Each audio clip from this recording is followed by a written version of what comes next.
လည်းမင်္ဂလာပါကျမကတော့အင်္ဂလိပ်စာတစ်ချက်လေးတစ်ချက်ပုံညက်ခိုင်ဖြစ်ပါတယ်ကျမဒီနေ့ဗာကြားနဲ့ပတ်သက်ပြီး sharing လုပ်မလဲဆိုရင် I go to school နဲ့ I go to the school ရဲ့ကွာခြားချက်လေးကိုပြပြပါမယ်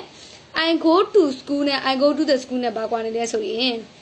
ကျောင်းသားဒါမှမဟုတ်ရင်ကျောင်းဆရာမတယောက်ကကျောင်းကိုသွားတယ်ဆိုရင် I go to school နဲ့ရေးပါတယ်တခြားတယောက်ကကျောင်းကိုသွားတယ်ဆိုရင်စာသင်ဖို့မဟုတ်ဘဲနဲ့တခြားကိစ္စရဲ့ကျောင်းသွားတယ်ဆိုရင် I go to the school လို့ရေးပါတယ်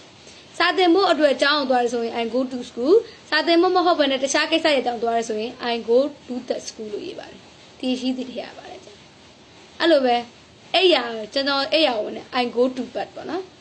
I go to bed အဲ့ရဝင်နေဒါမှမဟုတ်လေကျွန်တော်ကအဲ့ရတဲ့ကို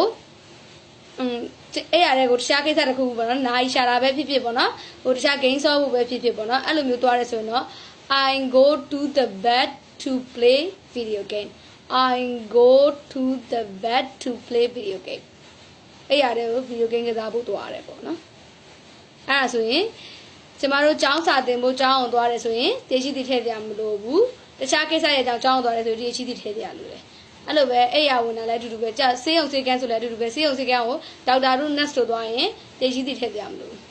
စိတ်ကူးဖို့သွားတာပေါ့နော်တခြားလူကလူနာသတင်းမေးဖို့ပဲဖြစ်ဖြစ်ကျောင်းကိစ္စတစ်ခုခုကြောင့်ဆရာဝန်နဲ့တွေ့ဖို့ပဲဖြစ်ဖြစ်သွားတာဆိုရင်တော့ I go to the hospital လို့ရေးရပါတယ်ကဲအဲ့ဆိုရင်တေရှိတိပါတာနဲ့မပါတာရဲ့ကွာခြားချက်လေးကိုသိပြီပေါ့နော်ကျွန်မနောက်ထပ်ဗီဒီယိုတွေမှာပြန်တွေ့ပါမယ်ဒီတက်ကောင်းတာတွေလည်းပြောပြဖို့ရှိပါတယ်ကျွန်မအကြောင်းအရာတွေချာနေသေးပါနော်အခုလက်တော့မှာတော့ကျွန်မမအားလို့ဒီလောက်လေးပဲတင်ဖြစ်နေတာပါသိချင်တာများရှိရင်လည်း comment မှတ်ခဲ့ပေးပါလိုအပ်ချက်တွေရှိရင်လည်းကျွန်မပြောခဲ့လို့ရပါတယ် bye bye